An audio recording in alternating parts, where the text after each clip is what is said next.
Let's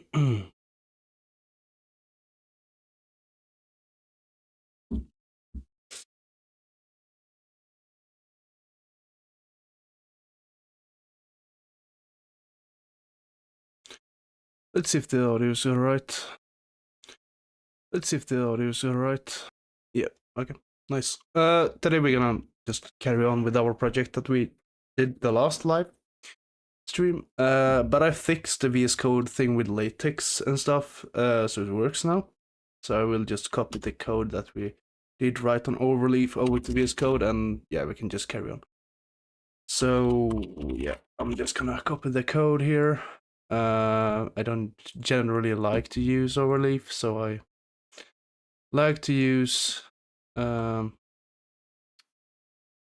let's see, let's do this instead.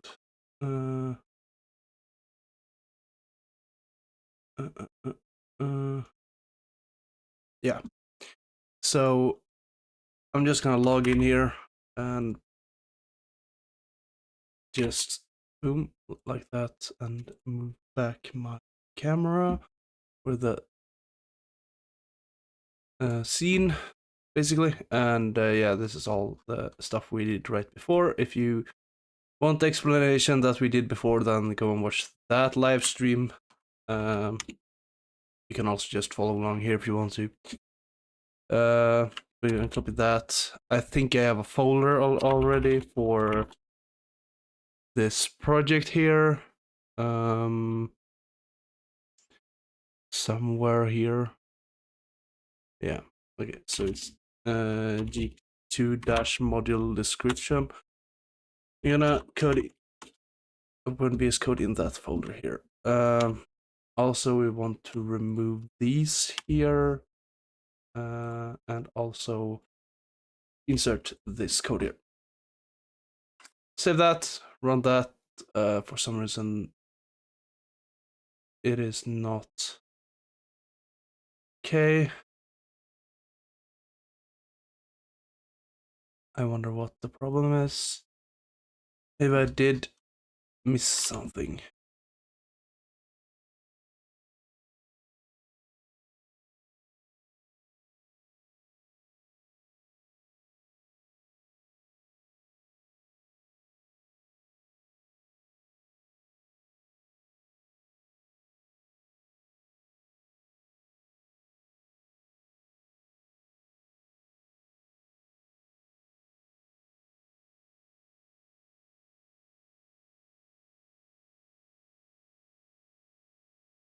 Hmm.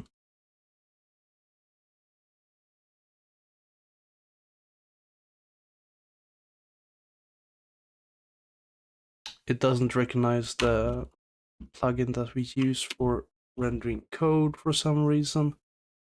I don't really understand why. Is it because we doesn't import the color and stuff correctly? That's weird. Yeah. So for some reason, this stuff didn't follow along.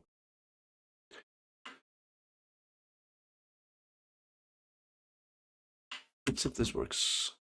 Yeah, that worked. Nice. And here's the PDF that we did right before. Yeah. I'm not gonna explain this. You guys have to go and check the previous live stream. But where did we end the? Okay, so we want to explain the classes now, basically, and we want to open. We can collapse these. I actually want to. Let's see. Do I have the GPT? No. I guess I have to.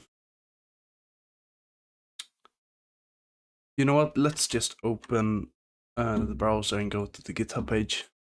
That would simplify a lot of steps for us. It should be this one here. It's public, by the way, so you guys can see the code. And we tried to explain the training.py file.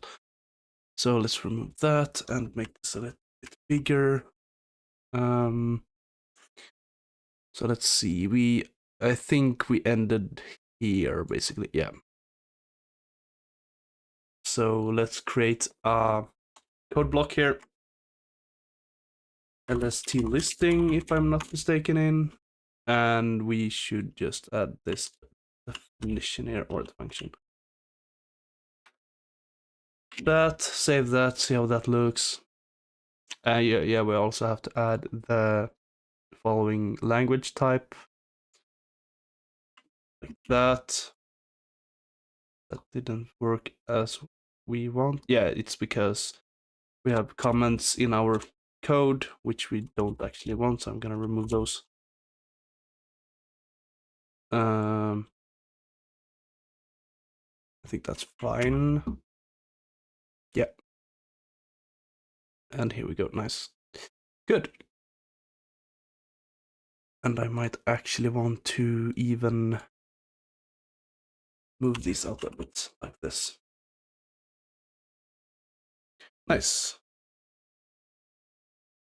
Yeah, so let's explain this. So we basically open or we set the file name to either training.txt or validation.txt, which are the files that is responsible for the training and see if the training is actually correct executed, and this all depends on the variable or the parameter split. So if split is equal to train, we basically use the training data, and if it's not equal to train, it doesn't matter what the split parameter is equal to, we use the validation texts. So we define a function that returns a chunk of data that we want to use. The file name variable will either be set to training.txt or validation.txt, depending on which mode split equals to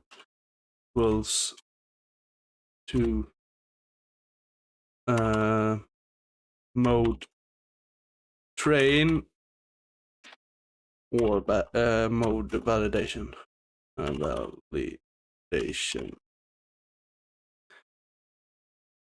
So and by doing this, we can essentially open two different files. By doing this, we can read the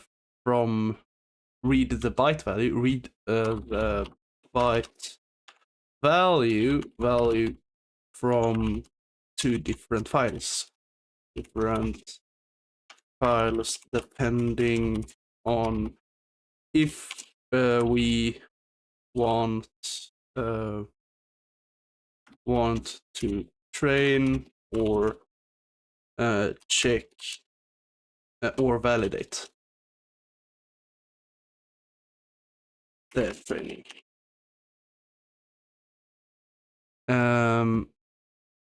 So we basically file. I'm not completely sure what this do because it was a long time ago I coded this. So let's add as Mistral. Mistral.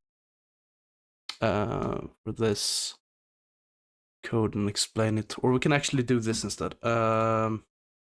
Let's think I have a llama 3. Llama run llama.3.2. Yeah, so this is the code. Explain this code to me. So this piece of code appears to be a part of a larger program designed for text processing and natural language tasks. Here's a breakdown of this. So we're creating an in-memory mapping of the file with this. This line creates an in-memory mapping of the first byte of the file. F, the mmap module provides a way to map a file into memory. In this case, gets the file descriptor, a unique identifier for the file of the input file. 0 specifies that we want to start mapping from the beginning of the file. And access mmap.accessRead means that we're only interested in reading from that mapped file or that mapped memory. The with statement ensures that the file mapping is properly closed when we're done with it, regardless of whether an exception is thrown or not. And 2, calculating seeking a random position. So we get the length of the file size, and the starting position is a random starting position minus the block size multiplied with the batch size. So here, the length gets the size of the mapped memory region in bytes. The random.rand int 0 file size minus block size multiplied with batch size generates a random integer between 0 and this value right here, which will be used as the starting point for reading from the file. The mm.seek start position lines sets the current position in the mapped memory region to calculate the starting point. 3, reading and decoding a block. So we essentially set the block equal to the block that we read, which is mm.read blocks size.batch size minus 1 because it's 0 indexed. And then decode block is we use essentially block.decode, which is a function that we created before with the language of UTF-8, and we ignore errors and replaced \r and also empty brackets. So in this step, we read the block size in bytes from the file, starting at the current position. The -1 is used because of the end of the block will be marked with a null byte, which is \0, but we want to read one less byte than that. Block.code decodes the read bytes of UTF-8, ignoring any invalid characters, which could cause decoding errors. And then we replace \r and empty or spaces, removes an carriage, return \r and characters from the decode string. Yep. And then we convert to PyTorch tensor, so the data will be a tensor with the encoded data, and the data type is a float. Here. So encode basically a Python string into a format that we can use by deep learning module, possibly for the purpose of batching or other NLP tasks. Torch.tensor creates a PyTorch tensor from the encoded data with the specified data type torch.long, indicating that each element in the tensor is a 32-bit integer. Okay, so it's not a float, it's a 32-bit integer. This is a really good description. I think I will copy this. So actually, let's structure this up a bit, because the AI module that we used to describe this code block is actually writing in Markdown, which we are not. So we will somewhat have to destructure the Markdown code to LaTeX. So let's do this. And I think I only copied, so I only copied this part here, basically. So let's create a subsection. And basically follow the structure here. So number 1, we can actually remove that and do this. To say that, boom, we have that is not correct at all. Why is this? Oh, it's because we have a 1 here. That's pretty weird. Yeah, so 1.1. Actually, I want to remove this and the 1 dot here. That should be better. So first of all, we create an in-memory mapping of the file, and then we basically, I will create another code block here that will explain that part of that code block, LST listing, by the way, and then we just simply add this code here. That, and we also add the language type. Yeah, so this line creates an in-memory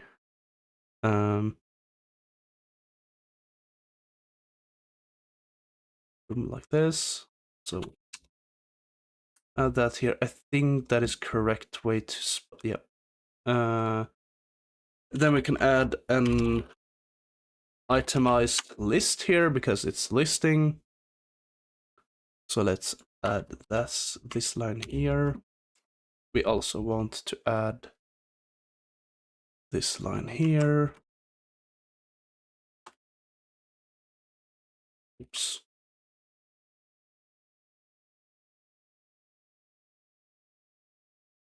This is basically how you re-engineer descriptions. Okay, so we have a problem here. It's probably because of this.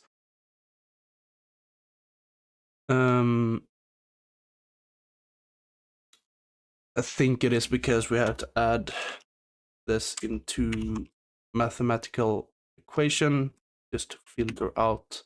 Yeah, that's the thing. Now, okay, that seems very good. All right. I guess I think I could also add a backslash text here just to explain to LaTeX that this is actually text. So it will be written correctly. I think that okay, text is not fine. Undefined control sequence. So it's not text. It's something else. Something else.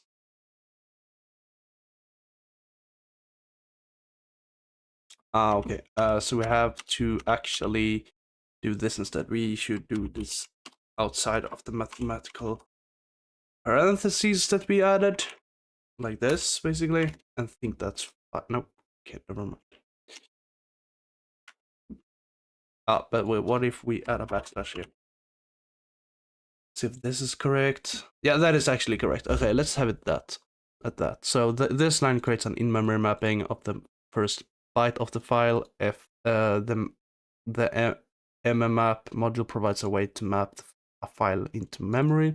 In this case, and I also think, if I'm not mistaken,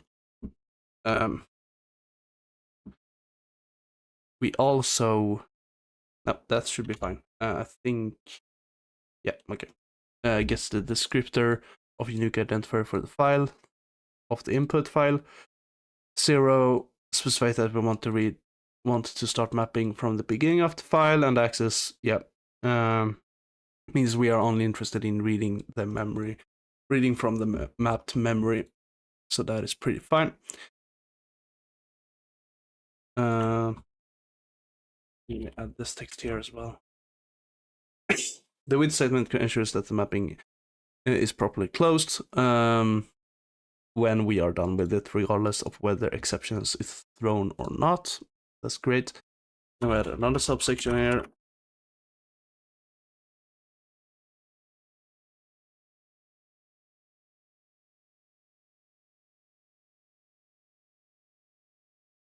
Calculating setting it to a random position.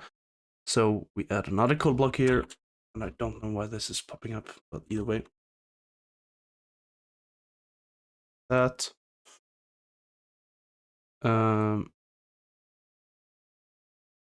Should not be itemized LST listing, and we want to add this code block here. And obviously we could set it like this, and we also have to add the language parameter to this code block as well. So let's do that. Yep.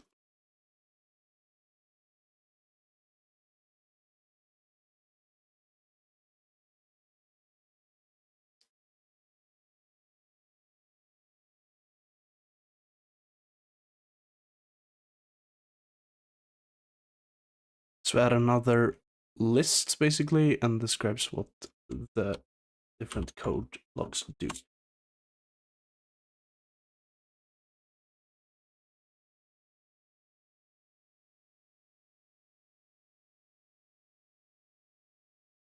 We say that is wrong because of this. So let's add Actually, I think this is fine. It is just these underscores or under brackets that we have to specify. This, I think that is, nope, that is not fine. Let's add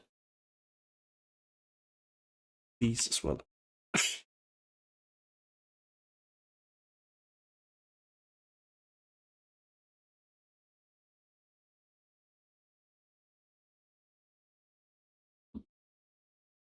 That fixed it.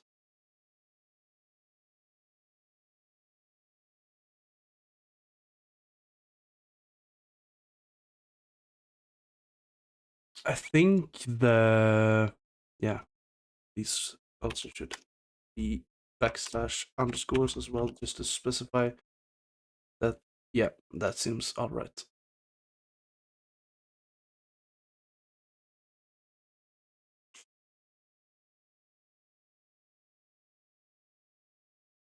And obviously we have to add backslash here as well. Whoops, cancel. Yep, nice. Now we are in the subsection 3, where we are gonna read and decode a block, basically.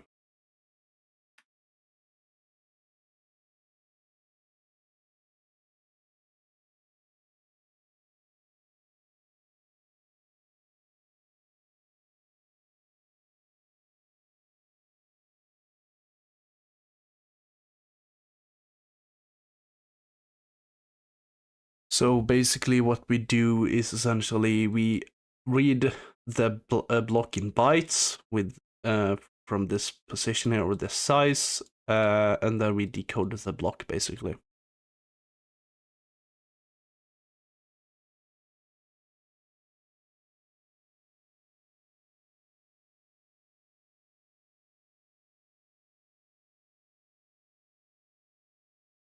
Oops, that is not what I intended to do. Oh. I'm a bit sick, guys. I'm sorry if I sound really worn out, I guess.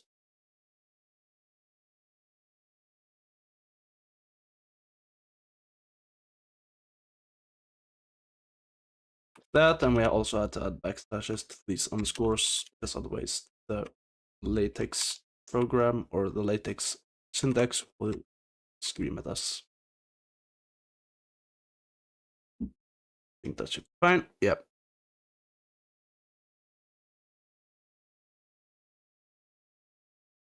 So mmm or mm.read block size multiply with batch size -1 reads block size multiplied by batch size -1 bytes from the file, starting at the current position. The -1 is used because the end of the block will be, and yeah, I missed the last sentence here.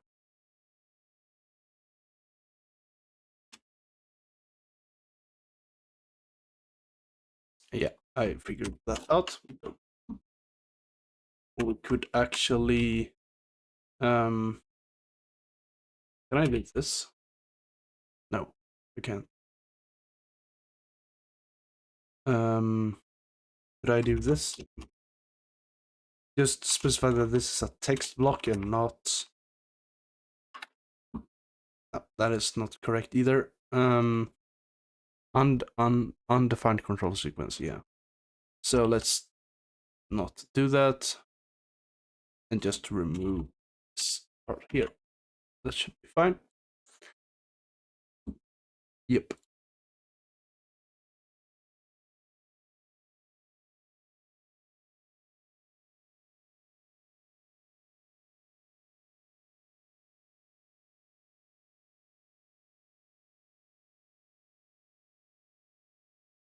That should be fine.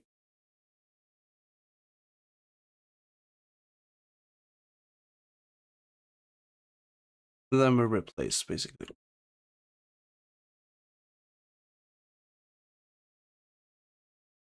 And I think, yeah, these backslashes are not gonna be, okay, they are fine, interesting, but it doesn't really display what we want. Interesting.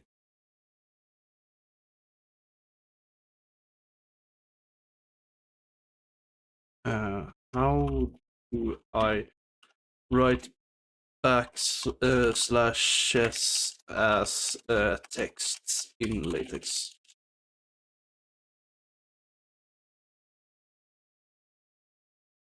Oh, we can do so we can basically do this instead. Instead of having this, we can actually add a backslash like this.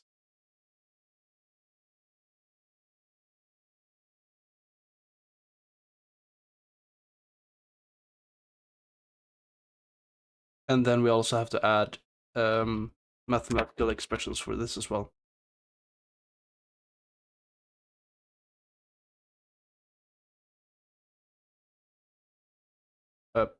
Yeah, that's fine. That should be fine, I think. Yep. Okay, now I actually have backslashes. Then we can go back to the null block or the null byte and basically do this. So, and then we type backslash 0. Yeah.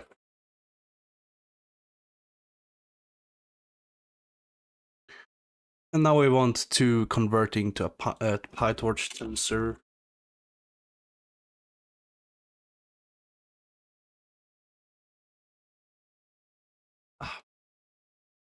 It's so annoying in the Linux terminal. You basically have to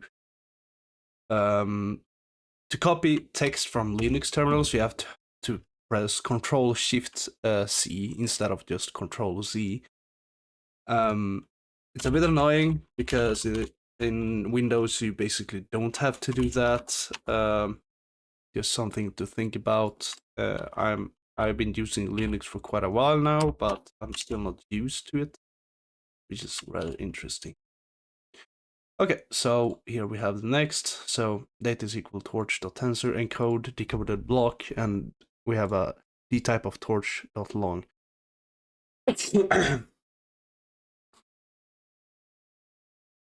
So here we basically have this type of code here, begin itemize like that.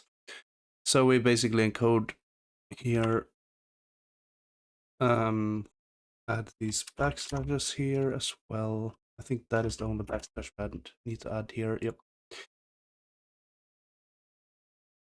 And then we add this here as well.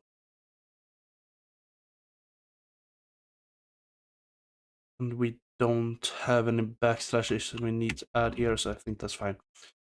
Yeah. Nice. Okay, so that is basically that code block.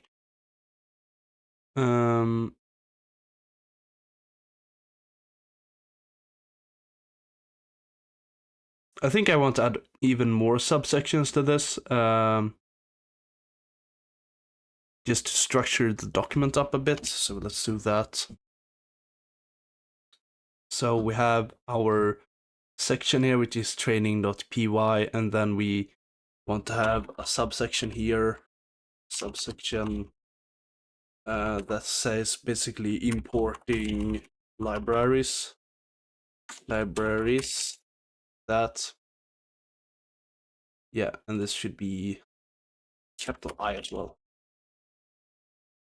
Then we create a parser, which should be here.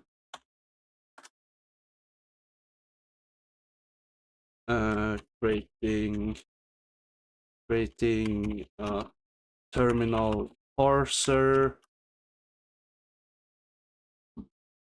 And I think these code blocks here should be fine. Yep. And then we have the vocabulary, which should be wait, do we define? Yeah, okay, so it should end here actually. So we define the hyperparameters here. Defining hyperparameters here.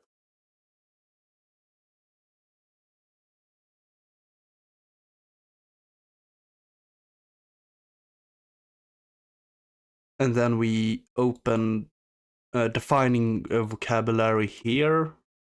Yeah.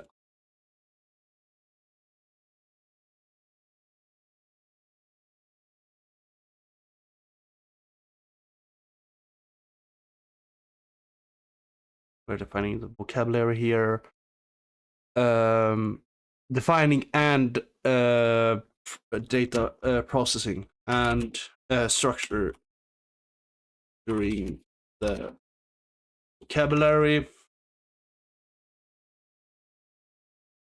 And here we basically create training and validation data,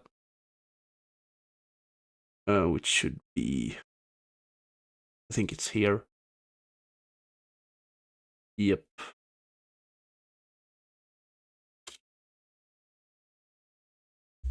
Oops.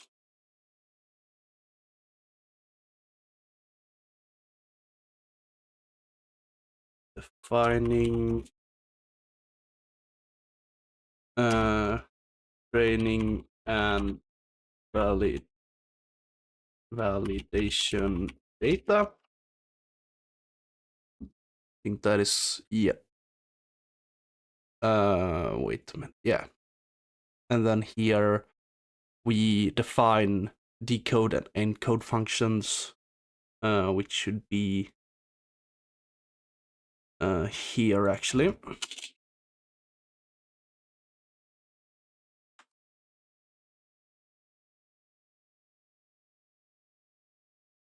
Hmm.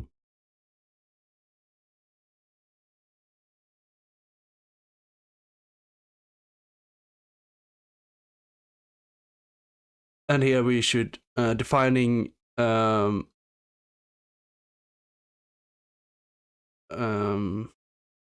chunk extraction function, I guess.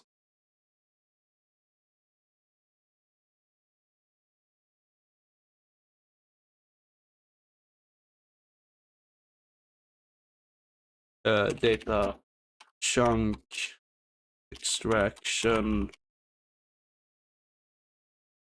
How do you extraction function? Someone's calling me. So cancel that. Define. Yeah, I spelled that wrong. Defining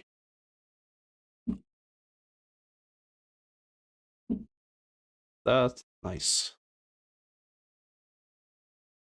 And then we create, and this is obviously a subsection, I guess. So we should add a subsection here.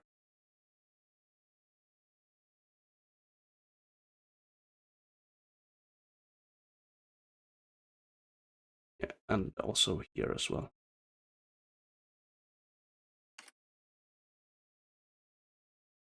Yeah.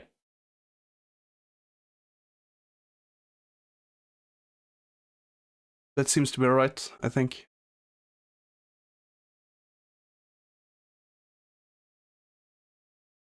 Yeah, that seems to be alright. So let's go to the next code block.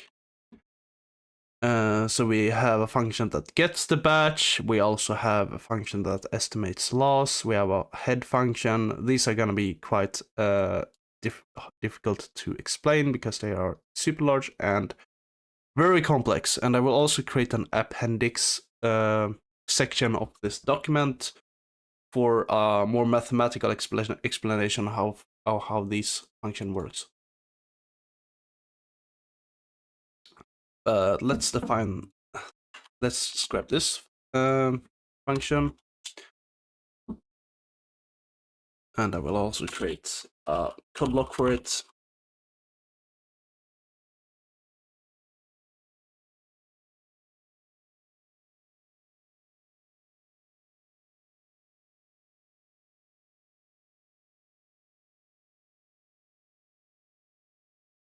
I'm also just gonna check what he did write me.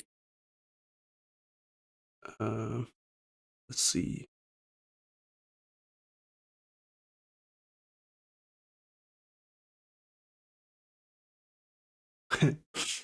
Nice. Okay.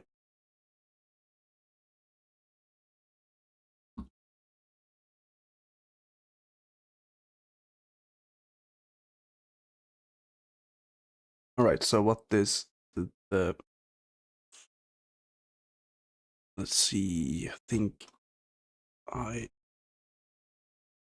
moving tensor to device, extracting stacking chunks, sampling indices for batch, getting a random chunk from the data. This function is a way part of a larger system designed for batching processes and training machine learning modules. Here's a breakdown of what this does. So we're basically getting a random chunk from the data.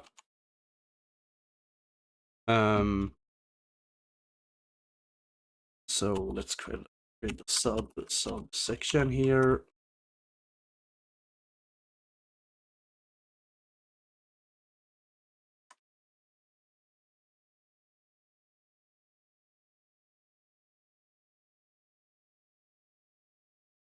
So we basically get a random chunk from the data, and this is a function that we created before, right?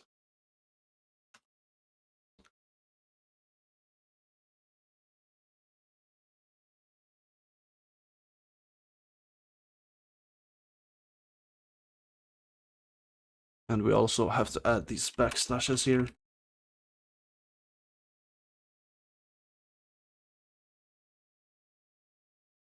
So get a random chunk function not shown in this code snippet is assumed to return a numpy array or similar data structure containing a random subset of data from the specified split. The exact implementation of this function is unknown, but it's likely to involve selecting a random chunk. Yeah, we don't need. So the function that we defined above returns a PyTorch tensor of random data, basically from the defined chunk based on the provided hyperparameters. Based on the provided hyperparameters, basically. That is what it does. Because we defined that function up here, which we also explain what it did. Yeah.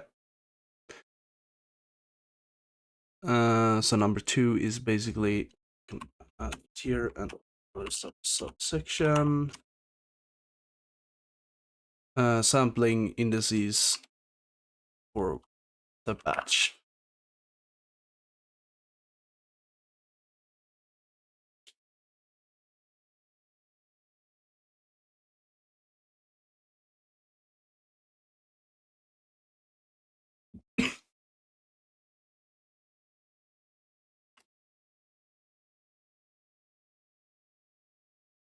This line generates a tensor of random indices ix that will be used to sample chunks from the data. The torch.randomInt function returns in an integer tensor with a specified range and length. And then we also define the parameters as well. Let's do that.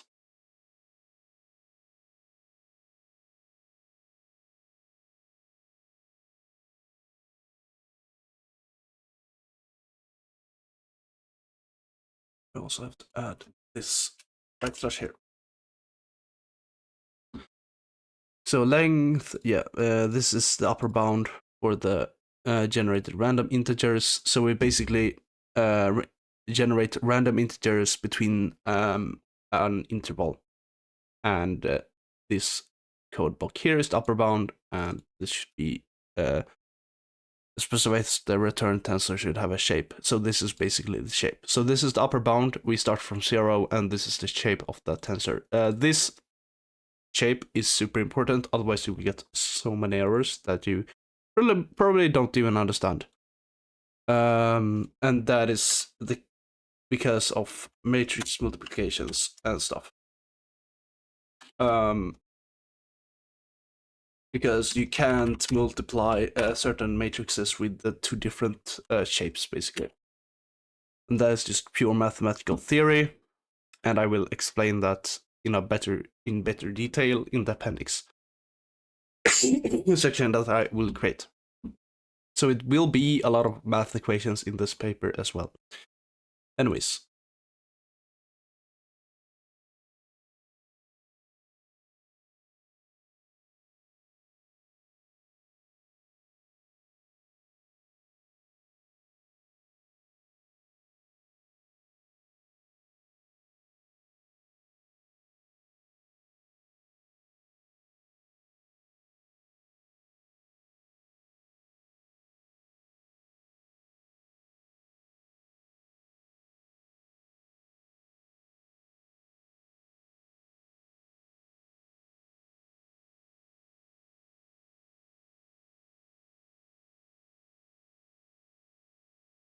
So the code extracts the first block size elements from each of the indices in the IX, creating a new tensor X. This effectively selects the input data for the batch. So it basically just selects the input data.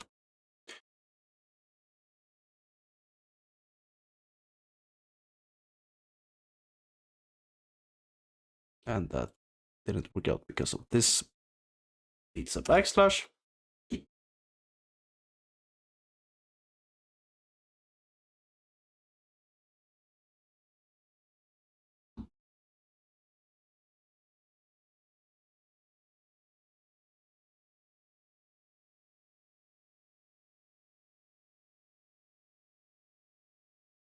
I probably want a latex formatter because this is a bit annoying to format by myself, but whatever. Okay, so this will obviously get those errors. Similarly, it extracts the next element at index I plus 1 and the subsequent block size of -1 elements from each of the indices in the IX, creating another tensor Y. This effectively selects the targeted / output data for the batch, which basically means that we extract the value that is one step ahead of X, basically. So Y is one step ahead of X, basically. And the reason why this is not giving me errors is because inserted text. So I think it is because of this here. Yeah. So similarly, yeah, it extracts the next element at index 1 I plus 1. So if we look at this, we basically have 4 loops inside of these. So we here have that we extract the value, which is a byte value, or is actually an integer value, which we encoded from the text data, where we start from the position I, which will start at 0 at first, and then it will increase linearly, and then we add the block size. So basically, it's that we take out a batch that is I plus the block size. So we have an array, I guess, with the length of the block size as a batch. So it's not all the data, but it's a batch of length of block size. And we do this for every I. And as you guys can see, Y does the same thing, but it's essentially starting from one index more. So Y will always be one step ahead of X, and then we essentially write the values to the device here and then return those values. So here we get 2 batches, one that is in fact in sync with the value I, and one that is in sync with Y I plus 1, basically. Yeah.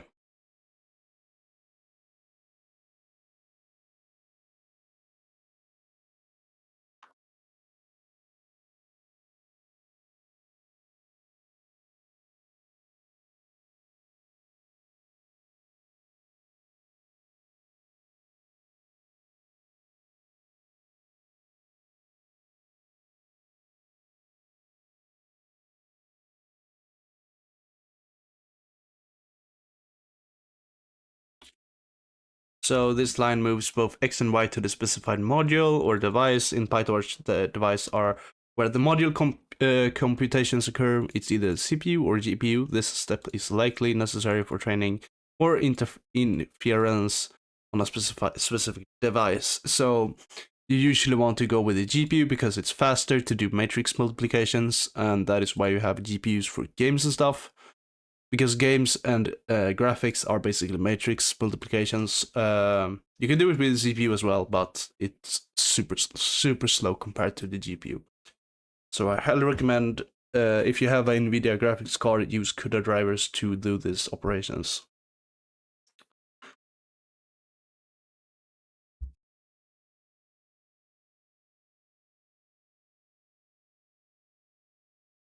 And then we just simply return the batch size with the batches.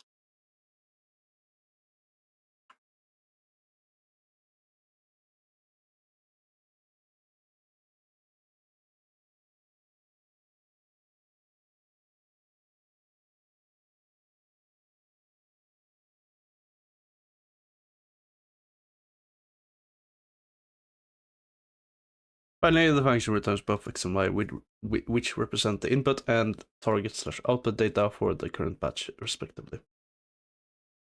So that is basically the explanation of this batch here. And we also have to add let's see, I think it is here. We should add a subsection here. And that should be returning or getting the batch of the data.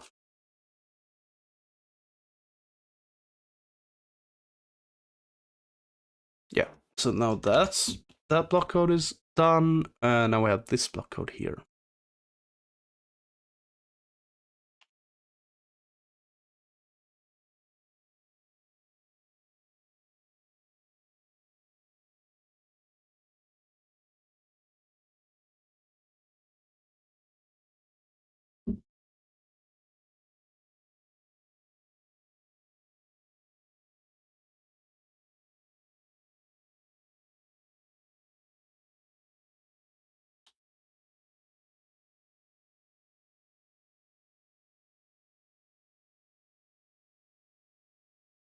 That's not what I want to do.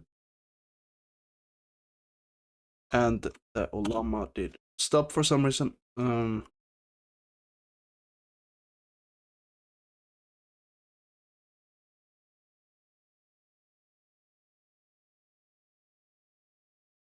This is not what I wanted to do.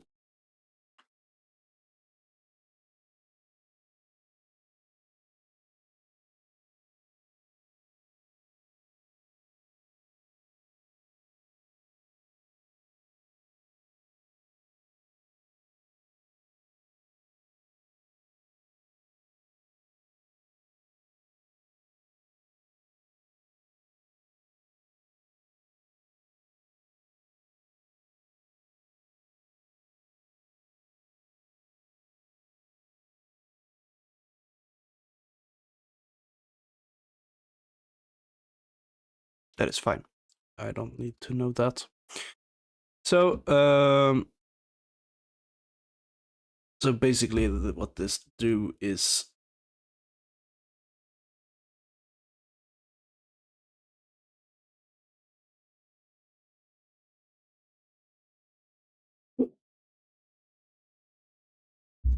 so this PyTorch function named estimate loss that estimate the average loss for two splits, train and value. Here's a breakdown of what each section does.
That we also would add a code block here.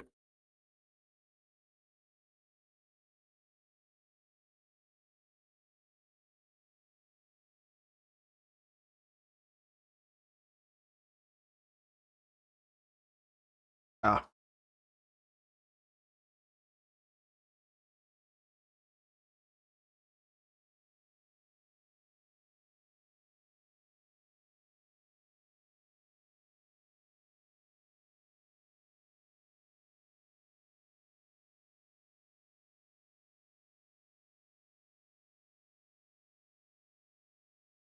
This decorator tells PyTorch not to track gradients during this computation. This means that any operations performed within this function will not contribute to the computation of gradients, which is useful for debugging or performance optimizations. Then I think we also define an empty directory.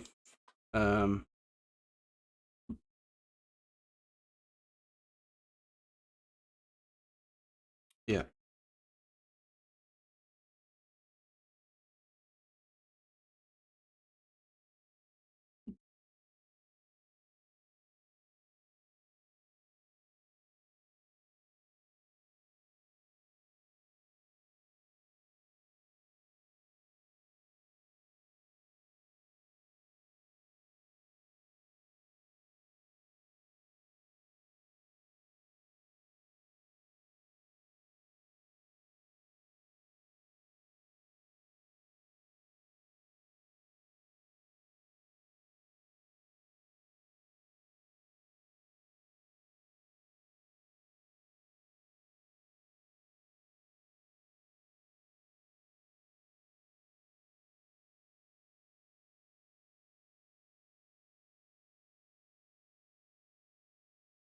The module is set to evaluate mode in PyTorch.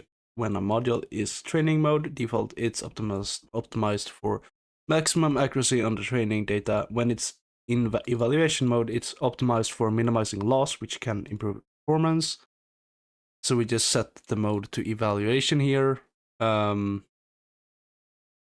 Yeah, because this function will be called only when we evaluate, basically.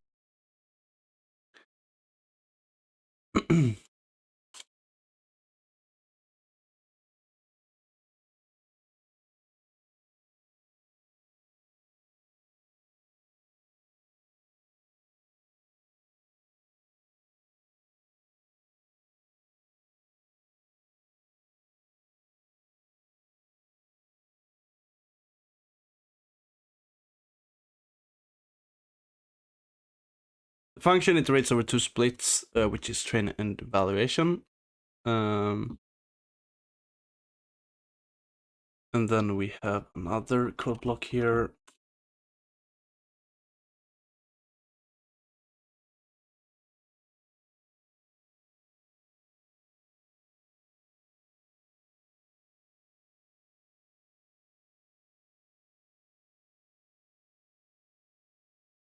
A tensor of 0. Okay, this is the problem here. That's fine. The tensor of 0 is created to store the sum of losses for each iteration. The size of this tensor depends on the number of iterations specified by evaluators. Evaluators, our hyperparameter that we defined up here, I think. Yeah, here. So we have 200 evaluation iterations. You can increase this. I've tried that, but the performance didn't really improve at all. So you have to play around with these settings to get the best out of the module that you created.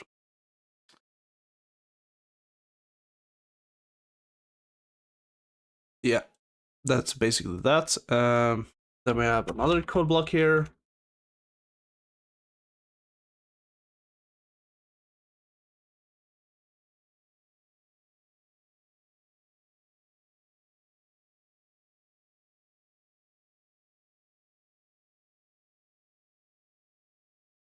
So basically, this is just the iterations over each batch, basically. And then we have another code block,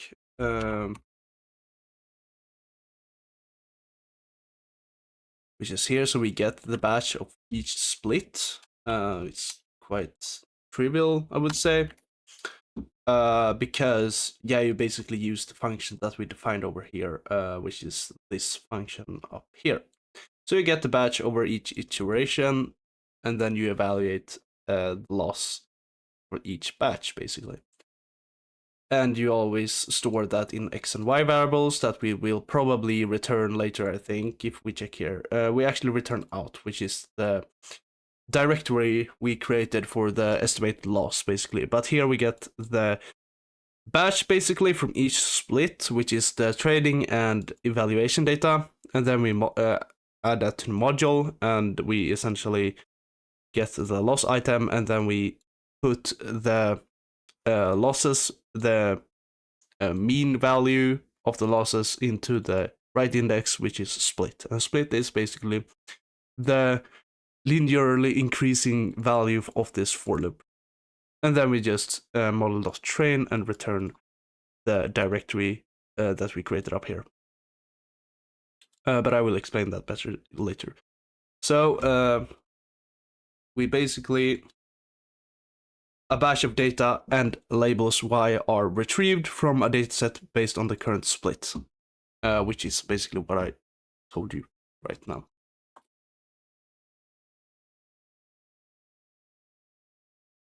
And yeah, we also have to add the Python parameter language here, just to specify what type of language we want to explain.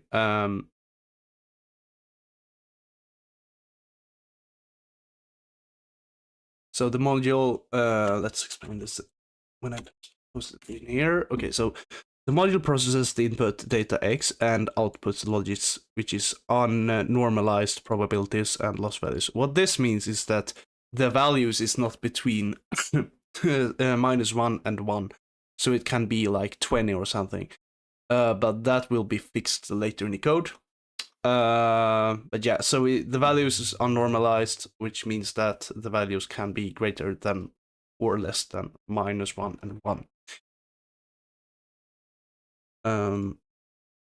Yeah, that is basically that explanation.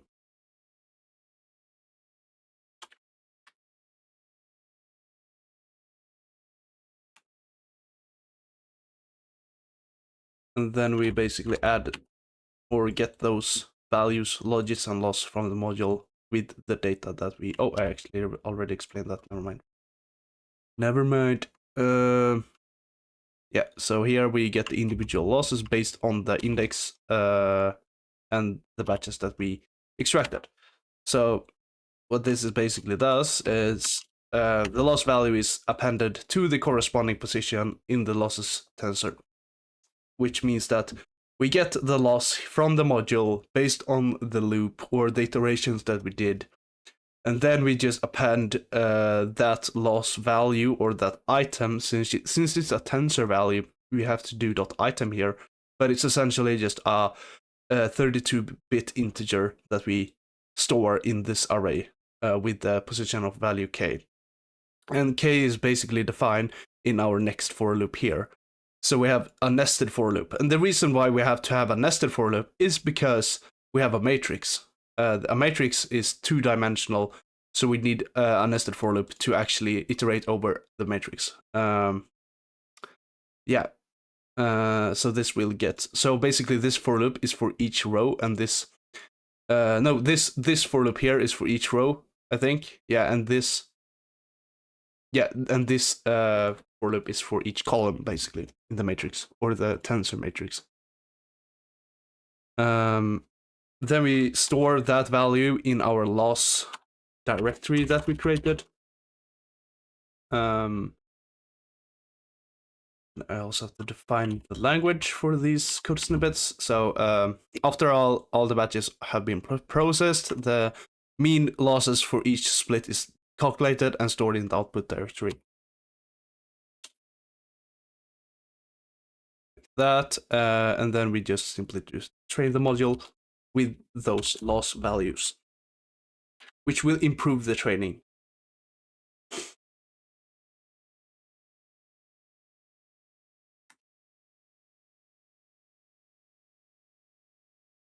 So after estimating the losses for both splits, the module is moved back to training mode with those values in that we take in consideration, and then we just return the directory basically. So we return the out directory that we defined. Let's see, turn out, right?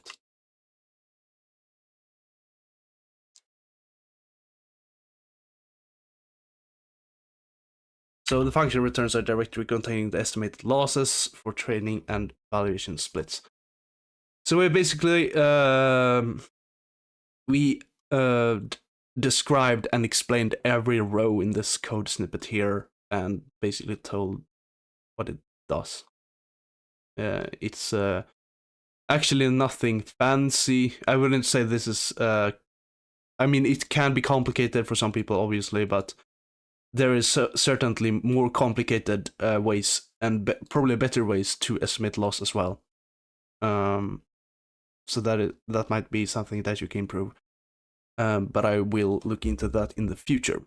Okay, so that is basically that code snippet. Now we come to a big part here, which is this head class. So let's subsection here and define the head class. I will actually retype that explanation, but let's just keep it organized. That, and we also want to define this as a Python language. And we got an error. Oh yeah, it's because of all these comments basically. So let's remove these comments.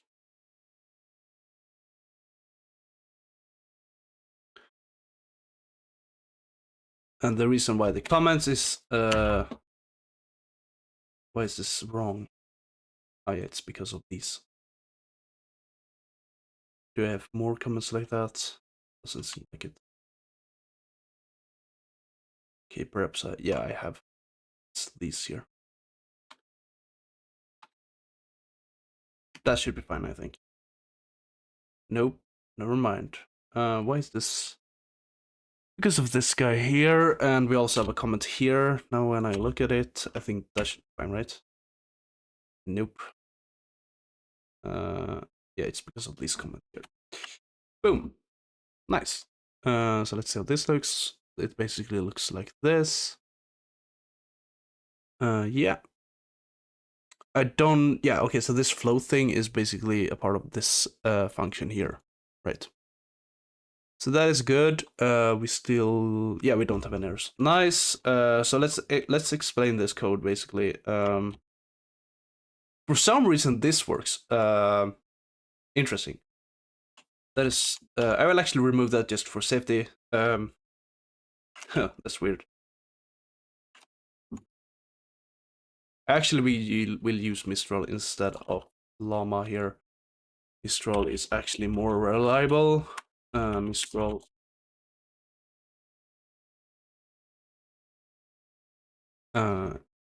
Explain this code to me.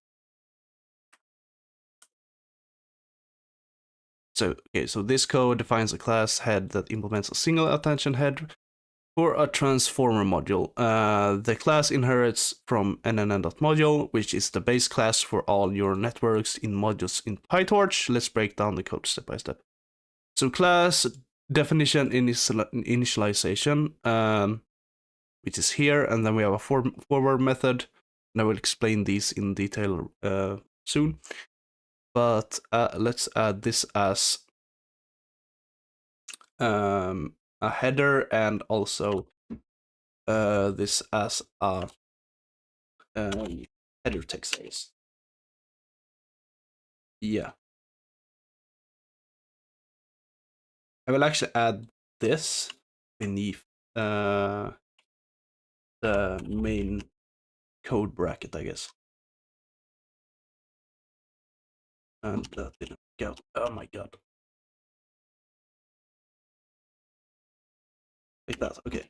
So let's add a code bracket here.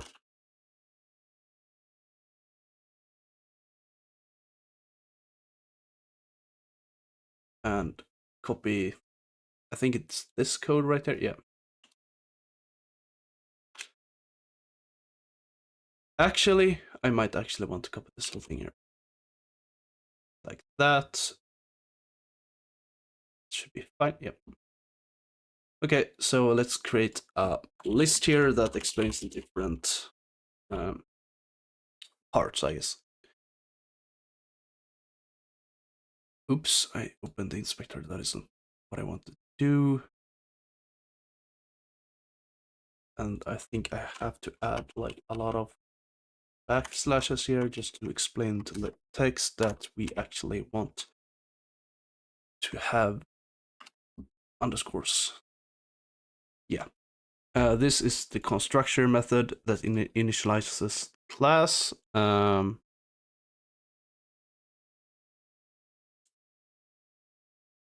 Then we have this here, which will reference us to the superclass, or calls the superclass, I guess. So calls the constructor of the parent class and an end.module. Then we have parameters. I think nope, it doesn't take that. Okay, interesting. Okay. So self.key, self.query, self.value. These are linear layers, fully connected layers, basically. That let's add this here. That the project input embeddings to the key code. What is the problem here? It's probably .n underscore embed, and also this one here. That should be fixing it. Yep. So the self.key and self.query and self.value, these are linear layers, fully connected layers that project and the input embeddings to the key query and the value spaces, respectively. Each layer maps the input dimensions embed to the head size dimensions. So what this basically means is that we define. Okay, so if we bring up a picture of a neural network, so I can explain this in a more visual manner. Okay, so let's use this picture here. Yeah, okay, so we have this picture. Oh, this picture. Wait, let me remove this. Nice. So I have this picture here, and you can, and as you guys can see, we have an input layer and an output layer, right? What these layers are is basically the hidden layers. So we define 3 linear layers that is between the input layer and the output layer. And the embed is basically how many perceptrons we have in these layers. The head size is basically what is the size or the value, I guess, that is also random generated, I think, and this will change depending on how much we train the module. But this will be, I think this is the stored value. Let's see if we have a better explanation of this. Yeah, so basically the input dimension is n underscore embed, and the head size dimension. So this is 2 dimensions that basically define the values in where's the image here, in these perceptrons, basically. What biases is, or the bias is essentially a value that you add to the values in these perceptrons. We don't use that because you usually use that in more complex networks. This is not necessarily a complex network. But we essentially define these hidden layers here for the attention module or the head attention module. So yeah, and what is a attention module? Well, it's basically what it does is essentially, say for example that we have multiple words, right? And we want to find symmetry between different words, so we have to know a certain information to link 2 words together, basically. And what this function does, or what this function defines, is essentially how we add these information vectors to those words that essentially have that consists of the information that is linked to the different words, right? So we can link or see dependencies of different words based on these attention vectors that we add to every item, basically. So we add a vector of information that links words together with this class. And this is just a simple head. You can use multiple heads attentions. There's a lot of different ways you can do that, and this will always also improves the module itself. But we basically define these hidden layers.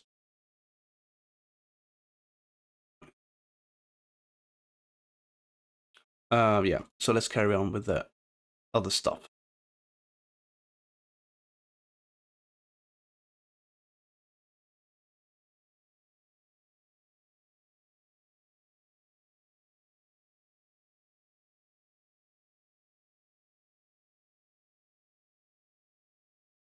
Gonna have to add all these frickin' backslashes. Oh god.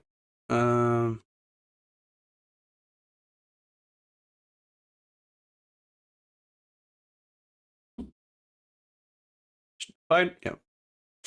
So self.register buffer thrill torch 1's block size and registers a buffer thrill, which is a lower triangular matrix of ones with block size multiplied with block size, which is basically the shape. This is used for making in the attention mechanisms to ensure that the module only attends to previous positions, casually masking. So what this basically means is that those attention vectors will only take into account that with the previous data. It won't use the future data, I guess. And the reason why we want to do that is because a pretty interesting way to look at this is basically to say, if you read history usually repeat itself. And the patterns of the different words in this module also repeat itself. So we want to take that information and store it as a attention vector to use as a connection between words. That is so basically this creates technically not a vector but a matrix, but it consists of vectors that describes previous patterns of words, basically. Yeah, that is basically what it does.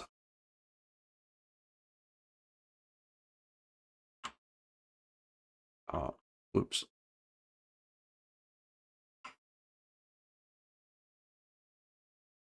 So self.dropout, a dropout layer with a dropout rate specified by dropout.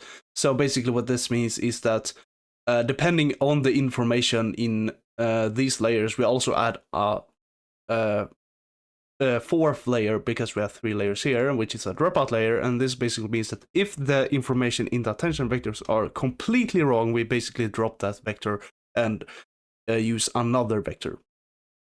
So this is a way to check if the data in those attention vectors are in fact correct or not, which is super important. Otherwise you will probably have data that is wrong and you will have super bad module. Yeah, so now we come to the forward method, and this is something I found very interesting. Because and I will also check my knowledge now about the forward method, because in my understanding, the forward method is basically, so the initialization method is basically how you define the neural network that will calculate stuff. The forward method is basically the function that describes how this network will be used. Yeah. So here you can see this is basically how the network will be used when we use it. So let's define another code block here. with this whole function. Oops. And I will move it back a bit.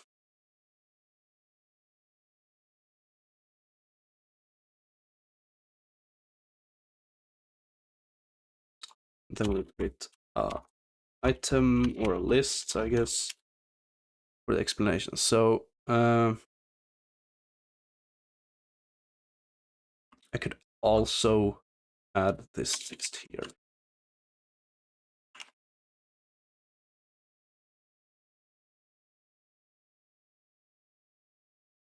And this should not be a subsection, but it should be a subsection.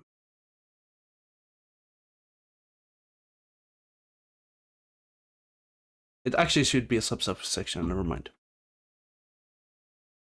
Yeah, let's see, it's two way, all right. So B, T, and C is equal to X shape. We unpacks the shape of the input tensor X into batch sizes B, sequence length of T, and embedding dimensions.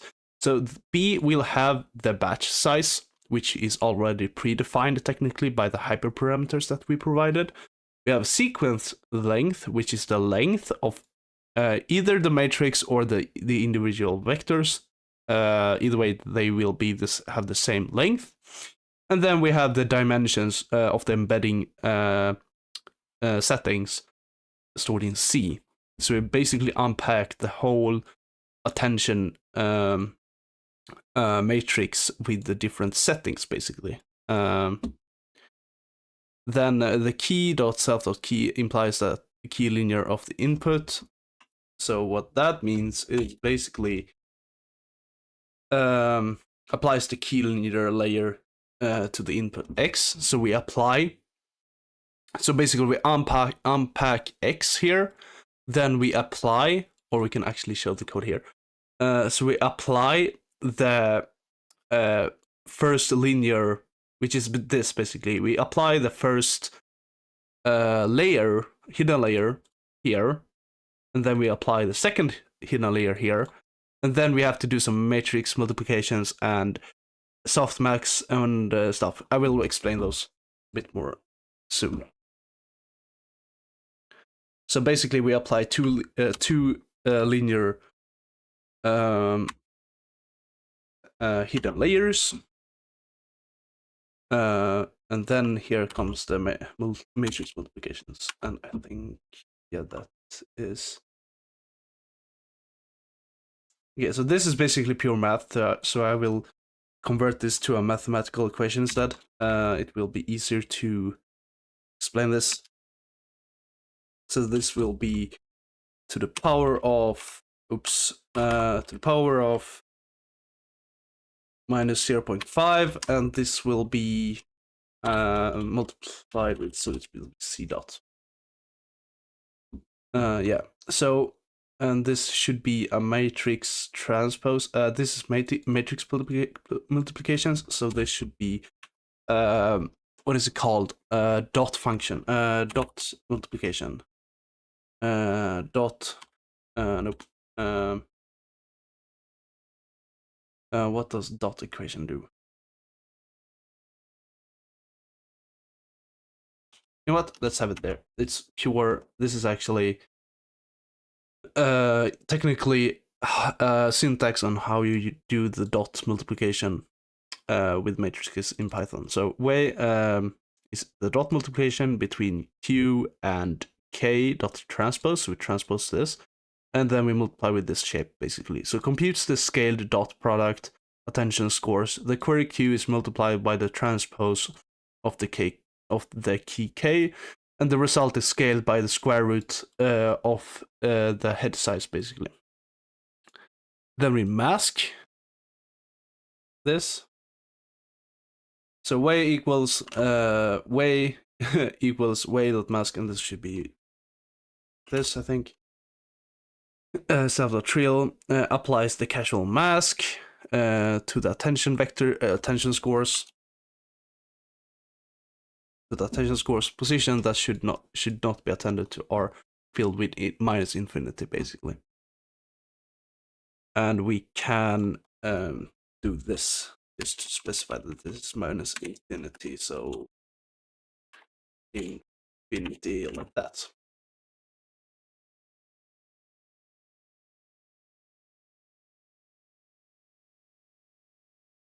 Then we apply the softmax function. So applies the softmax function to the attention scores to get attention weights. What softmax actually do is basically another way to normalize values. So here we get values between -1 and 1, which we need because a neural network cannot read values that is less than -1 or greater than 1. It can only read values between -1 and 1. Then we check the dropout layer. So so applies the dropout to the attention weights for regularization. And then we apply the value of the linear layer to the input. So v equals self.value x applies the value linear layer to the input x. And then we just basically compute the weighted sum of the values using attention weights. Computes the weighted sum of the values using attention weights, and then we return out, which is basically returns the output of the attention head. So here we basically calculated the relations between words. This is basically what it does.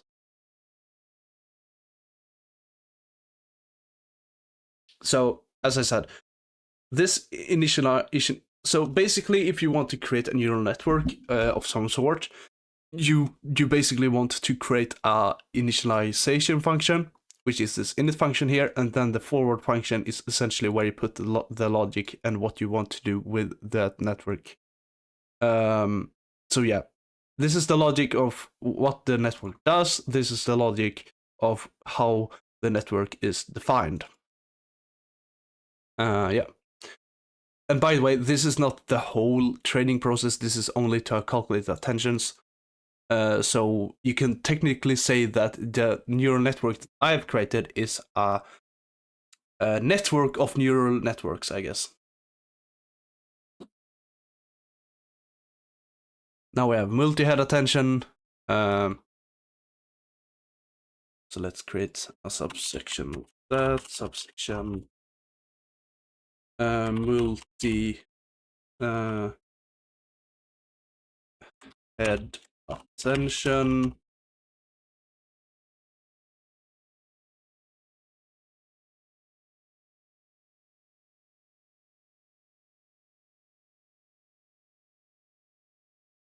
And we want to specify this to be language type of Python as well.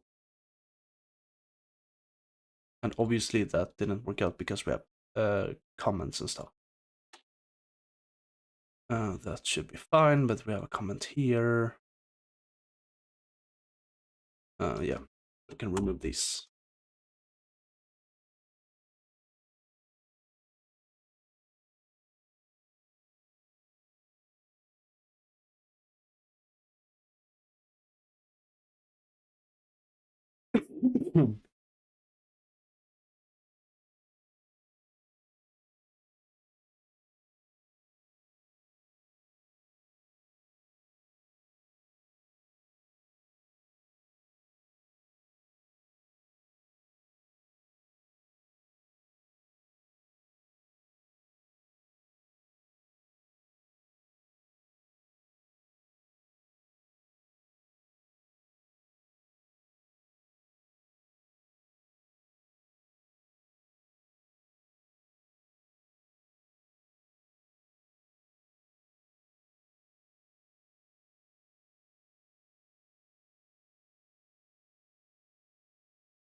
So we now know what the init function does. It basically initializes the network. And we also have the super.init that initializes it to a superclass. We can use the PyTorch modules at our advantage.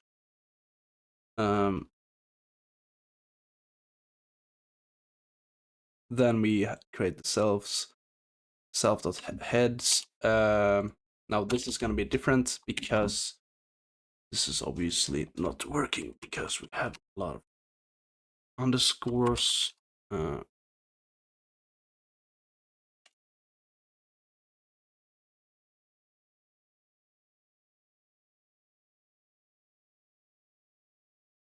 Creates a list of number of heads, attention heads, each initialized with the head class defined earlier, and then a module list is used to register the list of heads as submodules. So basically what we do, if we go here, so here we want to create a multiple head attention module, and this basically just uses the single head attention module. This single head attention module here that we created, or the class. So we create first a single-headed attention module, and then we just define it so we can use it as well and create multiple head attention modules. That works in parallel, I think. So it becomes a little bit more complicated, but it's fine. So yeah, creates a list of number of heads, attention heads, each initialized with the head class defined earlier. So what basically this, we can go here. What this function does, this should be, yeah, it's basically this whole thing here. So we define a list of single head attention classes that we defined earlier with the parameter of head size. Now that parameter was basically defined here, which defines the individual layers. So we have basically head attention. We have 3 hidden layers, and then we just create even more modules with these 3 hidden layers here. And this is just a wildcard, so that doesn't really matter. It can be any type of variable. We don't even need to use that. We only want to loop in the range of number of heads. And then we just create linear layers and dropouts for each single. So you can see this attention module here as a class, I guess, or if you know how to code Python or Java, you basically can have multiple objects. You can see this is an object, and here we basically create more objects of that object that has defined hidden layers and also dropout layers. And then we also have a forward function here, so we concatenate basically here. I will explain that more later.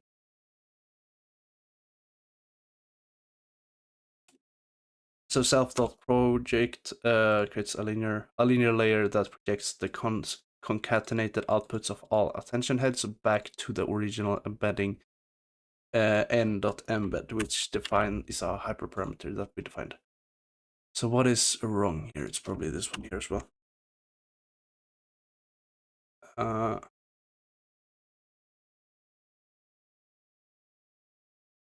And these as well.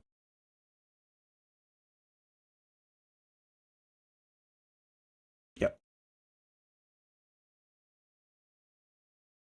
And then the self.dropout, basically just a dropout layer with a dropout rate specified by the dropout. So what we basically do is defining a new neural network that is dependent on a singular headed attention neural network. So you have neural networks in neural networks, basically. I think that's fine. Yeah.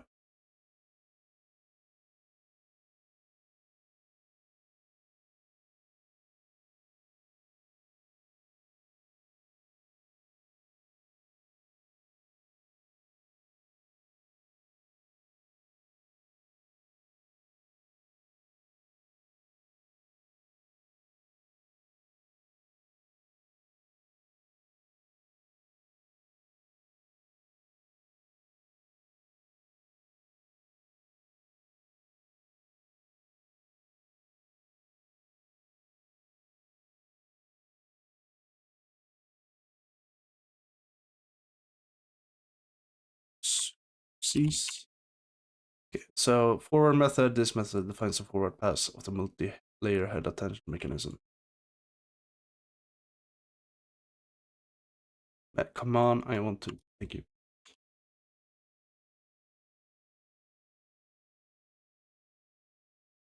That's not what I wanted to do.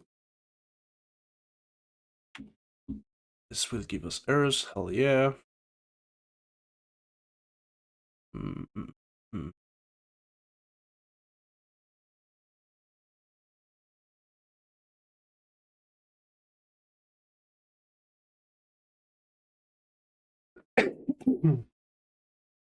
Actually, there's no underscore there.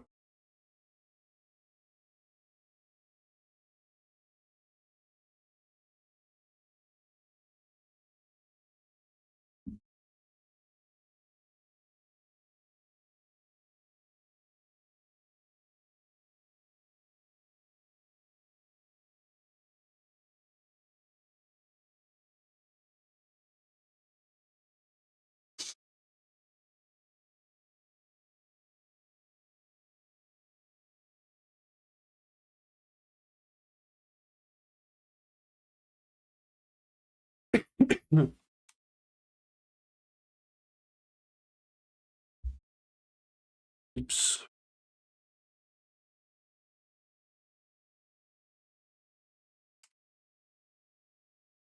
Nice.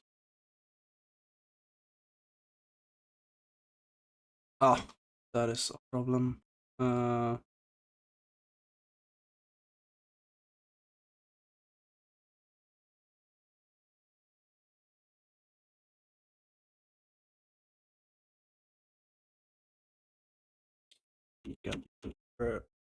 What if I just do this?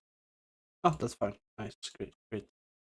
So out is equal to torch.concatenate the function x for in or age of x in self.heads, which is equal to the dimension of ones, applies each attention head to the input x and then concatenates their outputs along the last dimension. This results in a tensor of shape bt and head size multiplied with number of heads. Yeah, so I have to add 0. Where b is the batch size, t is the sequence length, and head size multiplied with number of heads is the combined dimensions of all the heads. Now, so basically, this is the batch size, this is the length of that matrix, and this is the shape of that matrix. So here we define basically the matrix of the multi attention vectors, and concatenate them to each individual word with these dimensions, obviously.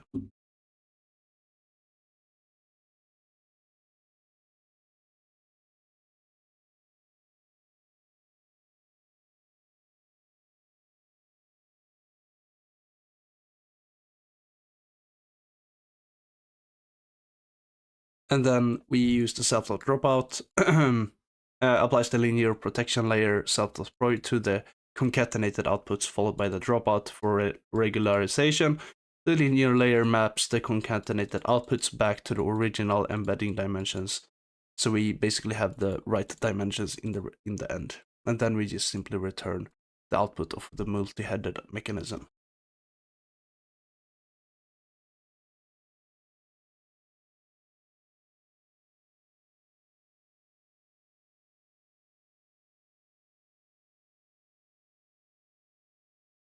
Yeah, so let's see. Now we come to the feed forward function and the block. But I think I will stop there, guys. So yeah, I will publish this on my website, so you guys will be able to look at this document that we just created. And yeah, thank you guys for watching and have a great day. And yeah, I will continue with this and also create an appendix that is explain basically the mathematical theory behind all of this. So yeah, have a great day, guys, and thank you for watching.